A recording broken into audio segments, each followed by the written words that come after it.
Hi, everybody, and welcome to our general election special session today. It's all about how to get food on your local election, on your candidate's agenda. My name is, I will introduce myself and others here, and then I'll share a bit about our agenda today. So my name is Vera Zakharov. I am based at Sustain, and I work on the Sustainable Food Places program as the local action coordinator. I am joined by my colleagues, Sophia Parent, who is the head of local action for Sustain, who also works with SFP, and you guys will be quite familiar with her. I'm also joined by my colleagues, Lily Omara Adembesa, who is the local action officer as well for Sustainable Food Places, as well as Ollie Ratcliffe, who is our Parliamentary and Public Affairs Officer at Sustain. And we're also joined here by Sophie Patterson from Food Plymouth, who's going to be our food partnership speaker today. So firstly, I will share our screen, and you can take a look at the agenda.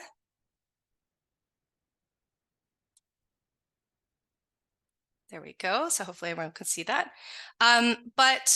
Before we dive, there we go.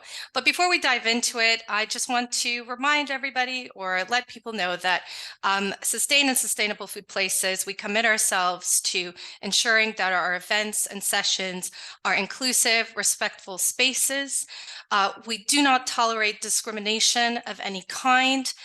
We ask that you are respectful of one another, respectful of one another's views and different perspectives, and that you avoid using colloquial or outdated language.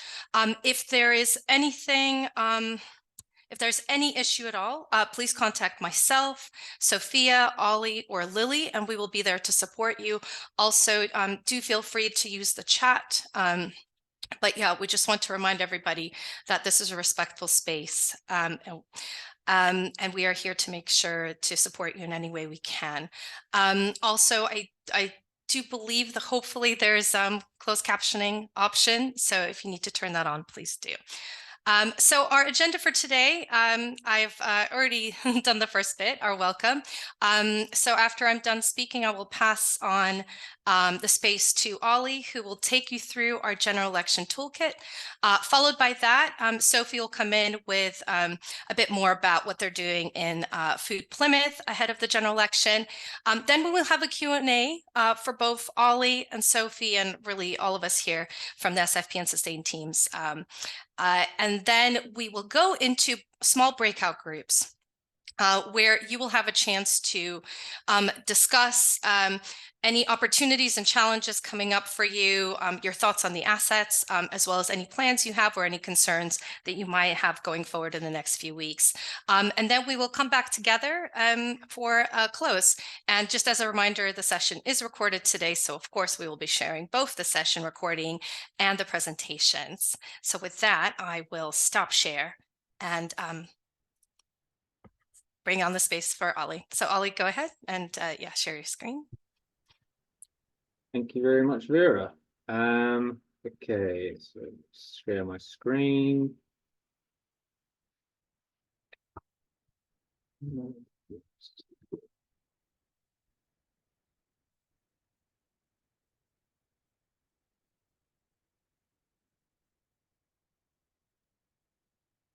Okay, can you see that okay?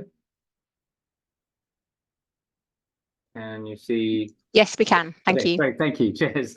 Okay, thank you, everyone, and it's lovely to be here. So as Vera said, I'm Ollie from the Public Affairs team at Sustain, and very excited to talk you through this very exciting time that we are in. Of course, the build up to the big general election on July the 4th. So we've created this toolkit to help you, energize you, give you the information you need to get in contact with some of your local candidates. So this toolkit applies to pre-election, of course, for the next few weeks, but a lot of the learnings you'll find in here will also be very applicable to just after the election and throughout the year as well. So it's a long-term toolkit, but of course, lots of the information is on the pre-election period. So I'm just going to talk you through it today, and I'm happy to take some questions at the end. So here's what this toolkit looks like. So I'll talk you just through each bit in turn. So we've obviously got the introduction, the Sustain manifesto, setting a bit of context for the general election itself. I'll talk you through the timeline, the lobbying rules and campaigning, why you should do it in the first place, and what an MP can do for you, and then some more of the nitty-gritty tips of how to get involved, and identifying the calls to action, identifying and getting to know your MP, and then we have some, hopefully some very useful template letters and template hustings questions for you to get your teeth stuck into as well. And of course, some final thoughts on congratulating the new MP, and of course some information on devolved administrations. So that's what the toolkit contains.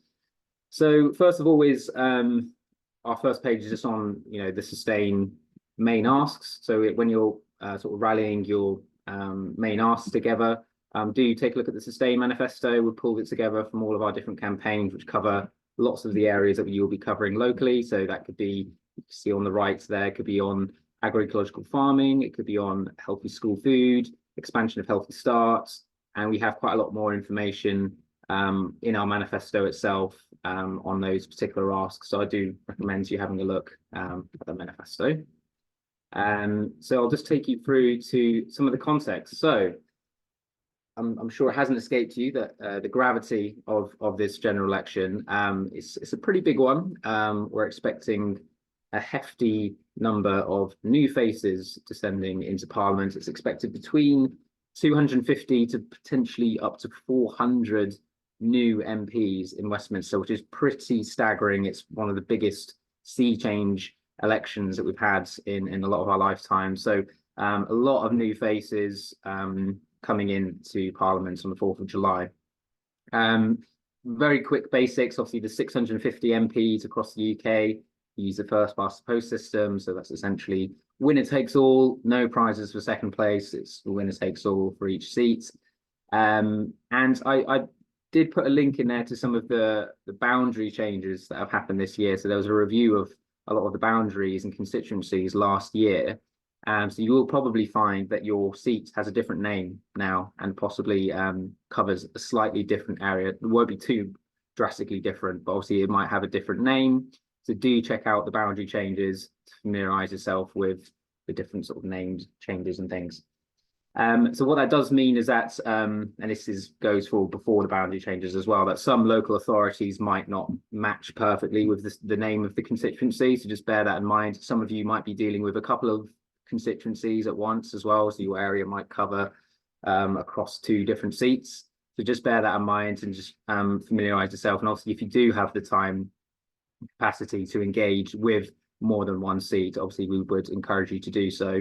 So it's not a perfect fit between local authorities and Westminster seats. If only it was, but it's not. In terms of MP standing down, I've put a link in there here you can see the list. So if you are wondering, all of them have been announced now. So all of the candidates were finalized last week. So if you're wondering where your MP has gone, they've probably stepped down if they're not to be seen on the candidate sheet. So over 100 have said that they're standing down this year. So when I said there was quite a big amount of changes, so a lot of quite big names in the Westminster world have actually decided to stand down. So do check that out if you're unfamiliar at this point. So obviously, with it being such a huge election, we can't express enough how important it is to engage now. I think it's the perfect time to engage with this new crop of MPs. There's going to be lots of new faces, lots of hungry MPs ready to meet their local constituents and local areas. So this summer is a really crucial summer and beyond summer as well to engaging with Parliament. So timeline. So I've got some key dates here, and some of them are still TBC, just FYI, because it's a bit of a moving feast at the moment. But obviously, you'll be aware that we're in Purdah at the moment, which means the pre-election period, which essentially means that the slate is completely wiped clean. No MPs are currently MPs, so all candidates are on an equal footing to one another. And until the 4th of July, we will remain in this period. So essentially, only if your MP is in a government position, they will still be having to do very basic restricted government activity. So if they're a Secretary of State, for example, but it's very, very restricted. So 99.9% of them are no longer MPs. So just to go through some of the key dates, you might already be aware that this week is Manifesto Week. I'm sure you've seen in the news. Obviously, the Lib Dems announced their manifesto yesterday. So if you would like to check that out, I would highly recommend. The Conservatives have announced their manifesto this morning at 11 o'clock.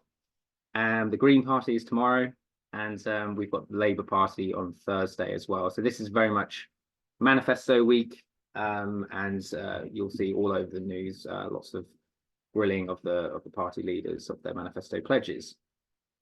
So obviously you know about 4th of July being Election Day. Now just the post-election dates this is where the TVCs sort of come in a bit, but this is what we have been drawn to believe at the moment and what's out there at the moment. So 9th of July is when the newly elected MPs will meet in Parliament for the first time. So the period between the 4th and the 9th of July is basically when MPs will be getting laptops and getting their desks and their staffers and things. There'll be lots of headless chickens running around Westminster in that time. So very busy time, and they won't actually be sitting until the 9th. And then 17th of July, this is now confirmed, I believe. So it was TBC when we wrote the toolkit, but this will be the state opening of Parliament, so the King's Speech, which is where the King essentially announces all of the primary legislation for the year. So that's essentially bills, big commitments that the government plans to do for the next year. So that look out for that, and that will really give us a flavour of the direction of travel of whoever the government might be. So that's 17th of July. And then that takes you into the next bit of July, which is the 23rd of July. I think this is still TBC, but we usually would go for a summer recess. So we'd usually have a summer holidays. It's pretty in time with the school holidays. And it's usually end of July until early September, but there is talk of it being shortened this year. So it could be a later start in July, and then there has been rumours that they could come back after the August bank holiday. So right at the end of August. So it will probably still be about a month off, but it could be a little bit more condensed this year. But that is still to be confirmed, and that will probably, well, we won't know any more about that until the new government are in place. So in terms of timings for engagements, of course, you've got the pre-election period now, which is I've already mentioned is a perfect time to engage with candidates. But obviously in July, just be aware of how patchy it is. It's a very busy month, especially at the start. And obviously when they're getting their desks and things and finding their feet, it might not be the best time. But summer recess, I would say is a good time to engage with them. Hopefully they would have got their feet under the desk at that point, staff and officers in place, and actually it would be a good time to engage with them. And they will probably be working a little bit more this summer than they would in normal summers. Usually they'll be off to the south of France or something, but this year I can imagine a lot of the new crop will be quite interested in hearing from constituents, so don't be put off by the summer recess. And then lastly, party conference season starts on the 14th of September to the 2nd of October. Again, I wouldn't write off engaging in this time, but just bear in mind, especially this year, they're going to be very busy at this time. So just if you're sending emails and trying to get in contact with them in those dates, just bear in mind they're probably at party conference. So just bear that in mind. Okay, so that's it for the timeline. Rules for lobbying. I won't go into too much detail, but there are links here that you can find on the Electoral Commission website. In terms of lobbying rules, I've got to say most of it is common sense. Most of you will be aware of the lobbying rules. I would just say the main things are to stay out of party politics, stick to the issues that you're talking about, and don't endorse individuals, don't give too much bias to individuals, and make lots of clear endorsements for personalities rather than the issues. I think all of you will be aware of that, but just be mindful that just stay put on the issues rather than personalities. And I think, yeah, I think most of you will already be aware of that, but just bear in mind. And in terms of inviting cross-party, you don't have to invite every single candidate who's standing in your area. I mean, you could organise a meeting with the Monster Raving Looning Party if you really wanted to, but there's some of the smaller candidates maybe that you absolutely don't have to. But obviously the main parties, especially the top 2 or 3 that you have a good idea that will be in your seats, I would say they're good people to engage with, but you don't absolutely have to go for absolutely everyone. There's sometimes quite a lot of candidates. I'm going to stop on lobbying for now, but do ask me any more questions and get in touch if you do have any queries on that. Just very quickly on this, again, I'm not going to go into too much detail here, but we did do a session specifically on engaging your MPs outside of election time, which I'll come to the link in a minute. But, you know, the important question is why? Why is this important? What can an MP do for you? And obviously, you know, getting to know who your MP is, whether they're a backbencher, whether they're on a shadow team, whether they're a government minister, is all very important to know, and how much they can actually do for you. But most of the time, and most of you will have a backbench MP, so they'll be sitting behind the government or sitting behind the shadow team. And of course, they'll be able to speak up for you in debates, ask parliamentary questions for you, propose new legislation on your behalf. They'll be able to open lots of doors for you. So they're really, really useful contacts to have. And I'm sure a lot of you are aware of that. And just a little, don't forget, they're often described as the GPs of the political world. They have a very good broad knowledge, but they're certainly not experts in any fields, really, to be honest. But most of the time, I would say MPs are just looking for things to say. And they're looking for things to say from people like you, and you're the fountains of information for them. So just bear that in mind. It's going to move on to the next bit. So these is some of the more nitty-gritty tips now for engaging with candidates. So first thing is to really get your ducks in a row on your calls to action. You know, looking up what your main priorities are as a food partnership or whatever organization you're from, and not having a really long shopping list is quite important. So having like a really short and sweet condensed list of asks that you want to prioritize with that MP or that candidate, rather than showering them with lots of different asks that you have and bombarding them. They're going to be meeting a lot of people, so just bear that in mind. So you have to be quite focused on what you want to put on the table for them. And as I said, use the Sustain manifesto, use the Sustain resources at your disposal to help you with any of that.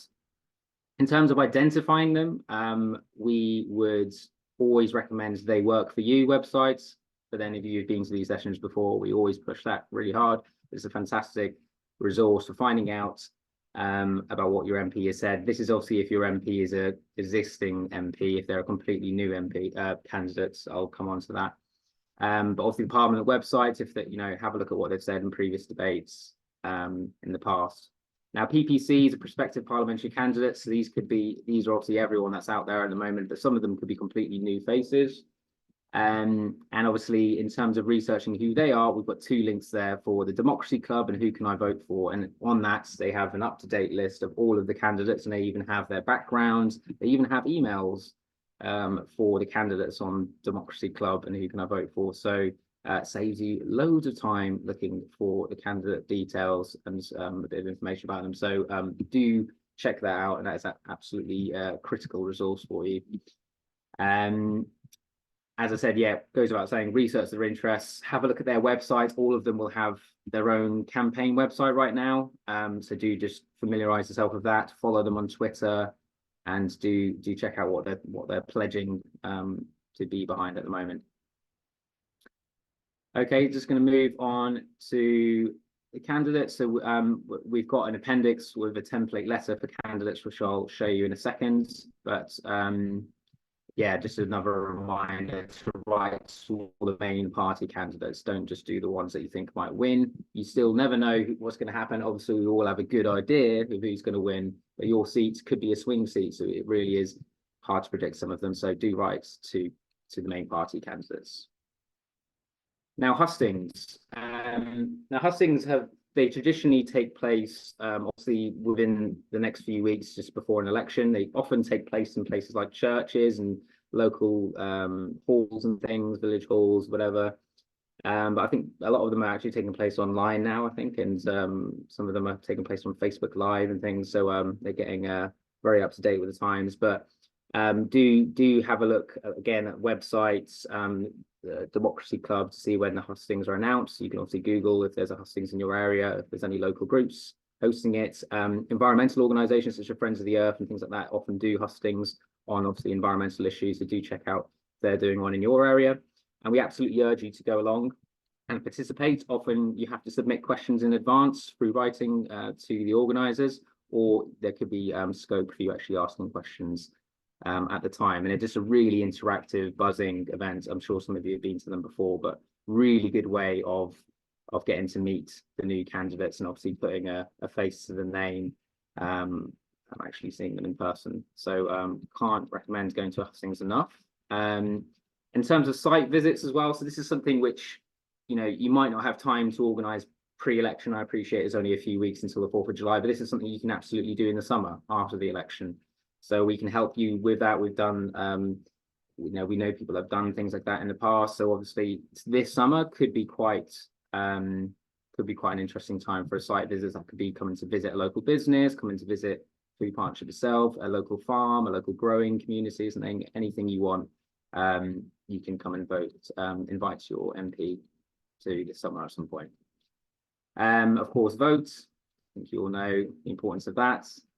And when it comes to the 4th of July, do congratulate the newly elected MP. As I said, that that week just after the election will be a bit crazy, but I would get the congratulatory letter at least off in July. And then in terms of if you wanted to do a site visit or something that's all more meaningful, you can organise that for after July. But in terms of a congratulation letter, there's nothing to stop you just from doing that and then following up with something with a bit more to it a bit later down the line. But absolutely congratulating the candidates is a really good way of getting your name out there. In terms of getting to know your candidates, your new MP, this is just post 4th of July now. Again, obviously stalk them on Twitter, look at their website, and the maiden speeches are always on YouTube as well. So they'll be making their first speech in Parliament in early July. So do check out what your new MP is saying in that speech on YouTube. Okay, so as I said, the session that we did, which was a deep dive into all of the engagement tips for your MP, is here. So do check out that link. And now for devolved administrations, very quickly, as a lot of you will know, food and farming and health and things is a devolved issue, but obviously you can check out more information there. And obviously a lot of these tips still apply to engaging with your local MSP and things, but don't be put off by engaging with your Westminster MP, because there will often be a bridge between the two parliaments. And here, lastly, is the template letter to candidates. I'll just let you have a look at that. Obviously, you can edit as you see fit, but we've got quite a lot of information in there for you. And lastly, template key questions to candidates. This is if you do get yourself to a hustings, whether that's in person or online. We've got some questions for you to fire out if you'd like, and maybe a little bit of tailoring to your area here. You can see some of these questions, but hopefully that's enough fuel for your fire in the next few weeks. And I'm happy to answer any questions shortly. So thank you. I'll stop there.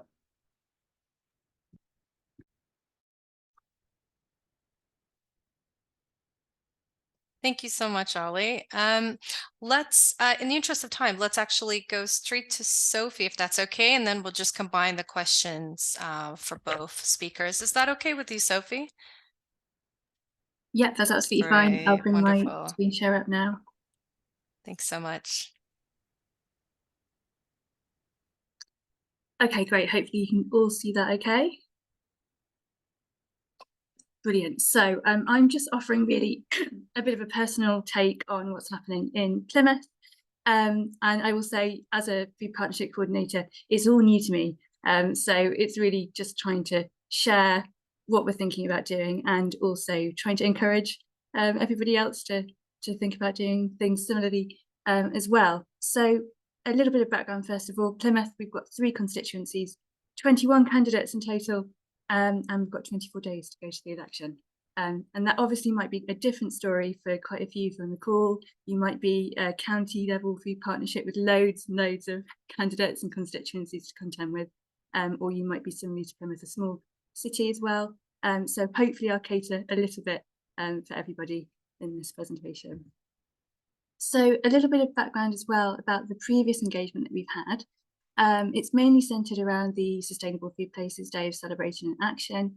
We're really pleased to have engagement from some, not necessarily all, of our MPs in 2022 and 2023. And we had, of course, just prior to the general election announcement, sent out our lovely tailored invitations to MPs for the 2024 event as well. So actually, they, you know, have had some very recent communication from us. We've also engaged around key issues over the last couple of years, including the cost of living crisis, the Household Support Fund, and Healthy Start as well. So there's been a fairly regular sort of drip feed of email correspondence and a few in-person connections as well.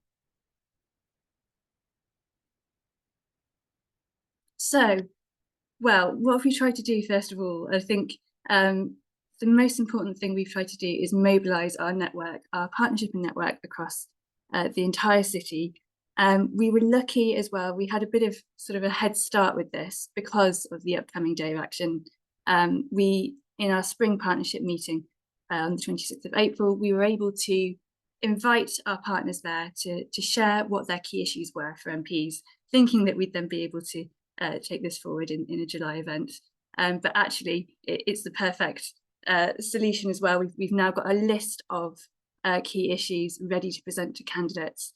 And the sort of issues which have come up for us include junk food advertising restrictions, extending food curriculum in the national curriculum, and strengthening local food procurement as well. So a whole range of things which have come up from our partnership. And also it's been interesting to note quite a few sort of localized issues within that, which actually the local authority would be, you know, best placed to actually deal with. But again, I think that's showing that connection between MPs potentially being able to sort of have that sort of pressure potentially as well, feeding down into local authority level as well. So interesting to see what the understanding is really of how local and national food policy work interacts. So yeah, really interesting to note that. So I would say, yeah, definitely mobilise your network, find out what are the key issues that matter to them. We were able to ask our network in person, but I also have an online survey as well, which is live at the moment. So we're just trying to get all of the possible responses in every possible way. It may be that you haven't got time to do that, or you don't have capacity to do that at the moment. So of course, as a food partnership and other organisations working in the food space, you probably already have a good understanding of what the key issues are. So you'll also be able to draw on your existing knowledge. So once you've identified your questions, of course, you need to ask them in every possible way that you can. And again, I'm probably repeating a lot of what Ollie has already said with the toolkit here. But I think the first port of call will be to email questions to our candidates. And I know that several of them in Plymouth are really quite responsive on that front from what I've seen already. But we can also, of course, tag them on social media. Quite a lot of them are quite active on Twitter, on Facebook. It feels a little bit more direct to do that, and perhaps it feels less comfortable for people if you're writing an email, it's just going to them. If you're tagging them on a social media post, obviously everyone can see it, and it does feel quite direct. But at the same time, that's also an opportunity as well for other members of the public, other people using social media to become aware of the food partnership and the work that you're doing. So it's a win-win from that perspective. We've seen quite a few of our candidates using Facebook Live events as well. I don't know if other people have seen that happening, but it means that you've got a chance to ask a question without being there in person at hustings, for example. So again, we're hoping to take advantage of those opportunities. And we will be keeping an eye on actual in-person events as well. It may be that you don't have capacity to join in person as well, these events. And that's again where you can help, you know, your network members can hopefully help with that and possibly pose a question on your behalf as the food partnership too. So don't be afraid to ask for help from your networks. And of course, we're hoping that we're going to get answers to our questions when they come in. And it's really important that we keep track of those and that we also share that with our partnership and network as well. So that could be via a dedicated newsletter, a blog post, which we constantly update as responses come in. And that's going to be really useful for future accountability and reminding our candidates of what they might have said at any of these events or in response to our emails. So lots to keep track of, we hope. And of course, you might not have much time, or you might be faced with absolutely loads of constituencies that you need to kind of keep abreast of. And it might be really feeling quite daunting right now. So I would say, you know, as Ollie said, the most important and most effective way probably is going to be emailing your candidates. And that could be, you know, just one thing that you do, but it will still certainly count for something. Using social media, you know, it's fairly quick, fairly easy. Again, if you're short on time, that's something to potentially prioritize. And again, just sourcing that support from your wider network as well. You're not, you know, going to be alone in wanting to reach out to candidates. So it may be that you can share the load as well. Staying up to date is really important as well. I've managed to follow most of the candidates on Facebook, and you know, you sort of have to brace yourself for the deluge of posts that you're going to have over the next month. But it does mean that you can keep up to date with where they're going to be, if they're going to be holding any online events, in-person events as well. So, and it also gives you a bit of a indication of the issues which are important to them, and also important to their potential voters as well. So yeah, I would encourage you to do that if you can bear it. And of course, there's the manifestos as well, which Ollie touched on earlier. And I would say, don't feel disheartened if you don't get a response, or if things are taking a little bit of time. Obviously, time is tight, but you know, all the engagement that happens is going to help raise awareness. You know, even if you don't have a response, and particularly with social media activity, you're not only going to be, you know, liaising with your candidates, but you're going to be reaching a wider audience of people who are also watching their social media as well. So again, hopefully really useful to raise awareness of your food partnership or your food organisation along the way. Post-election, definitely continue the conversation. We're hoping to organise a food tour, again, something that Ollie mentioned. I had hoped to maybe organise something before the election itself, but yeah, time is tight. So I'm envisaging that this will be something that we do afterwards. And again, you know, meeting in person is a great thing to do. It could be one of your network meetings, invite them along. And also, I think it's a chance to really cement the date for the November Day of Celebration and Action in their minds, in their diaries, hopefully. So yeah, I guess take the opportunity to do that as well.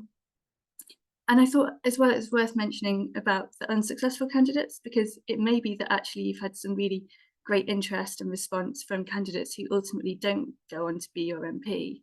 And I think it's still really useful to stay in touch with them as well, and they may still be able to champion your work as a local food partnership. So don't forget them.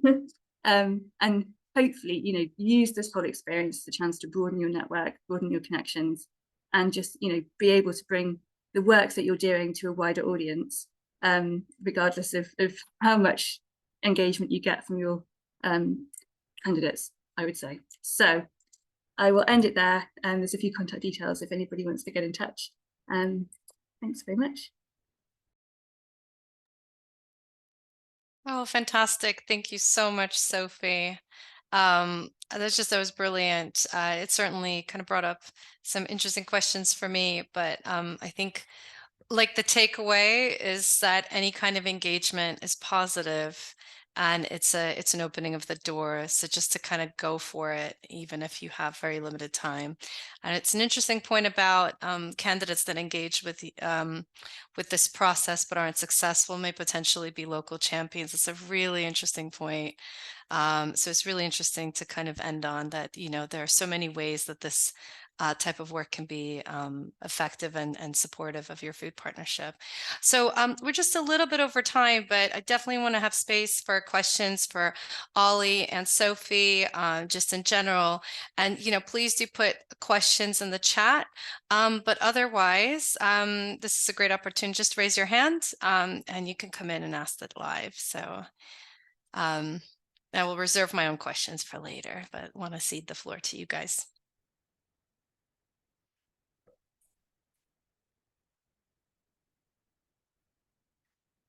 If, by the way, if you can't find the raise hand function, you can always just unmute yourself and say, hi, I have a question. So don't worry. I think we're a kind of supportive, friendly space here.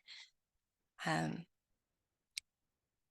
if there aren't any questions, I actually have a couple, if that's all right. Or Ollie, you have a question, go for it. Not a question, more a very quick comment. Just I really like Yeah. Sophie's comment about making notes of what they promise in this period. I think that's really critical to remember, because that's how you're going to hold them to account. And that's what they're the issues that you know, you're going to hold their feet to the fire in the long run. And if you obviously don't get what you want in the pre-election period, and you cite what they've said after the election, they're going to be like, wow, these guys are active, they're on the ball, they're not going to go anywhere, they've even tracked what I talked about in the pre-election period. So it's just a really good tip to note what you do get in terms of email responses, tweets or anything like that. So just, yeah, just to reinforce that. Oh, great. That's great. Carrie, come on in and feel free to introduce yourself as well.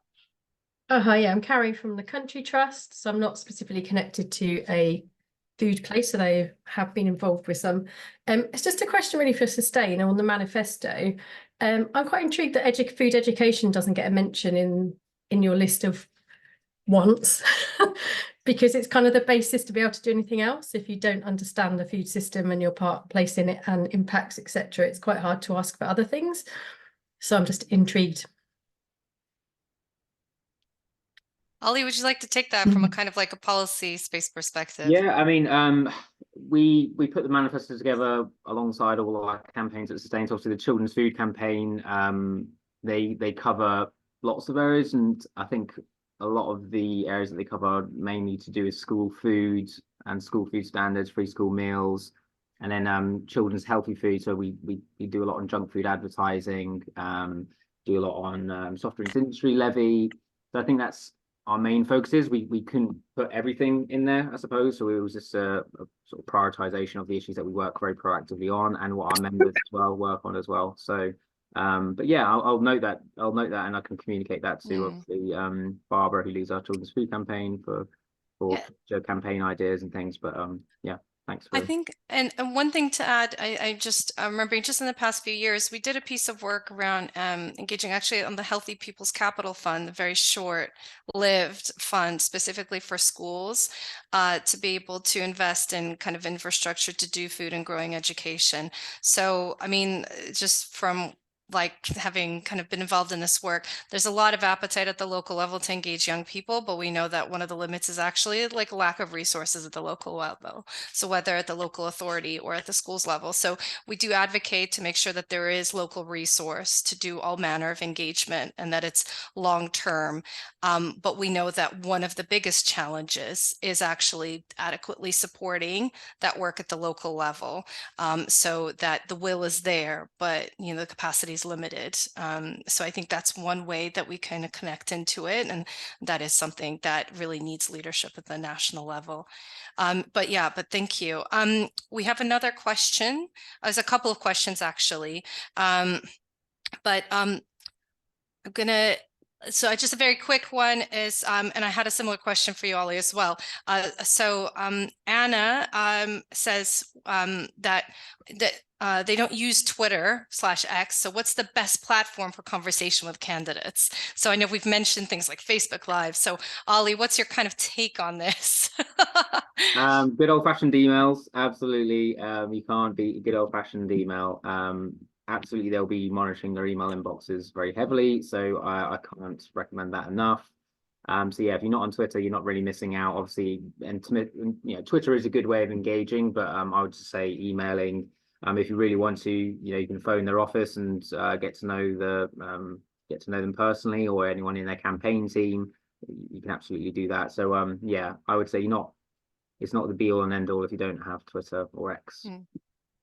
Would you say is whatever we call it, is X probably the best way to engage with, by and large, with candidates versus say Facebook, or don't think LinkedIn would be? Of the social media platforms, I would say X is probably the best.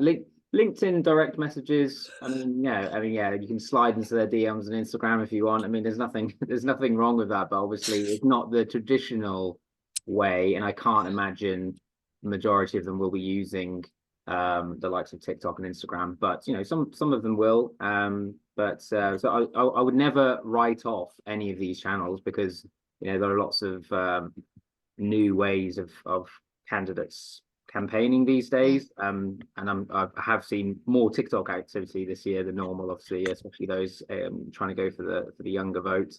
So I would never do it on its own though. Don't use a social media platform and don't email. I think that's just a bit of a risk. Email is always the best way, but if you want to couple it up with a social media platform, whether it's TikTok or something, or LinkedIn, then go for it.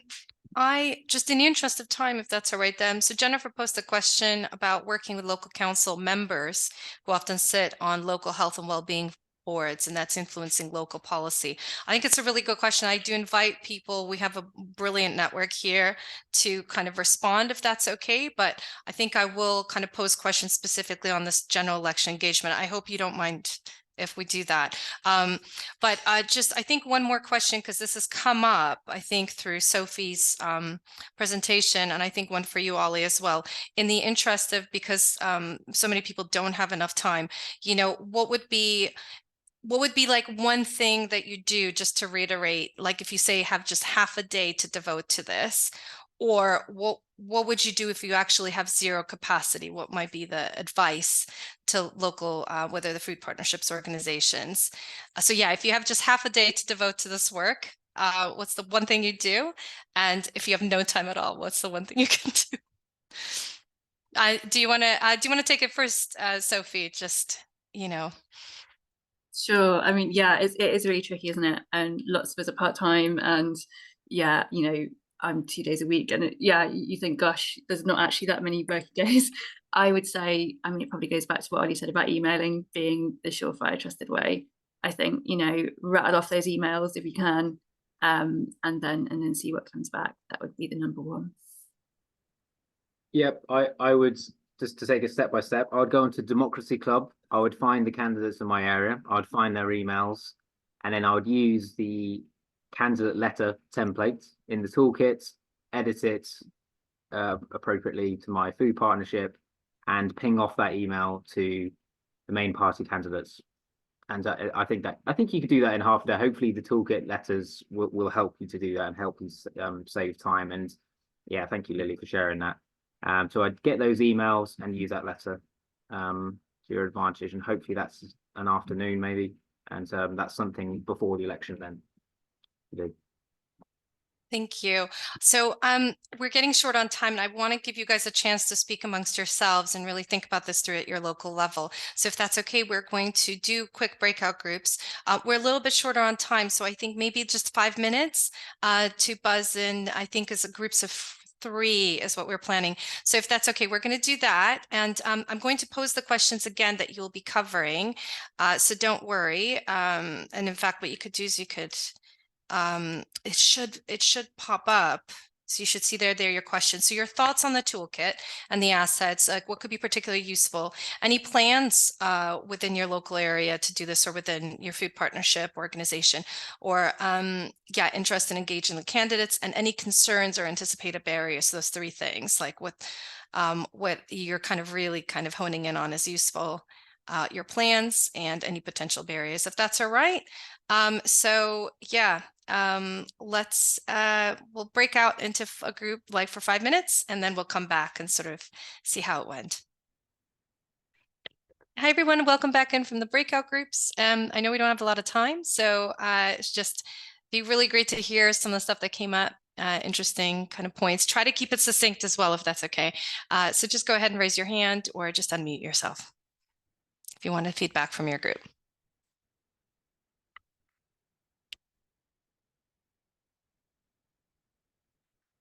I can kick it off if you'd like. We can do a bit of a feedback from ours, if that's all right. A couple of interesting things that came up is Helen suggested getting a card ready ahead of time. That's something they're doing, so they can send a physical card congratulating the elected MPs, because an email might get lost, but a card might sit somewhere. So I think that was a fantastic touch and a brilliant suggestion. And And I think the other thing is both of the people in our group have a bit more of a focus on food insecurity and health. So we talked about kind of signposting to wider networks, but also where someone's based on a council, they can still promote the resources to others in their network who are not under PERDA. And of course, they can also, if they're personally involved in a food project or organization, they can sort of take away this stuff and share it with the organization they're involved in. So there's just some ways that utilizing people's networks. Yeah, any other feedback? No, I think that's it. Thank you. Great. Well, hopefully you guys found that really useful. We do have the survey. We want you to fill it out. We especially want to know what people might be planning. So please do share that with us via the survey, and do include us in if you're putting something online, especially if you're getting responses from candidates, please do contact myself, Ollie, Lily, Sophia, any combination of us are all for. Keep us posted. And I think this is a really important piece of work, both in terms of what candidates pledge to do within your local area. But I think it's really important for us to see really like where politicians are kind of stepping forward and, what's their responsibility to their local constituents and communities and what's their role at the national stage. So I think this is a fantastic exercise. And please do keep us updated. And it doesn't end on the 4th of July, as people have mentioned. So this is a really great way to strengthen that relationship, to keep that conversation going, to engage them on a number of different issues that matter to your communities. And of course, to invite them to the Day of Celebration Action, which will take place on the 13th of November in Parliament. So I think it's been a brilliant session, short and sweet, if you ask me. We could have definitely taken more time. Thanks again for participating, for sharing your questions. And yeah, we will see you at the next Sustainable Food Places and/or Sustain session. So please do keep in touch. Thank you so much. Thank you very much. Bye, everyone. Brilliant. Thanks, everyone.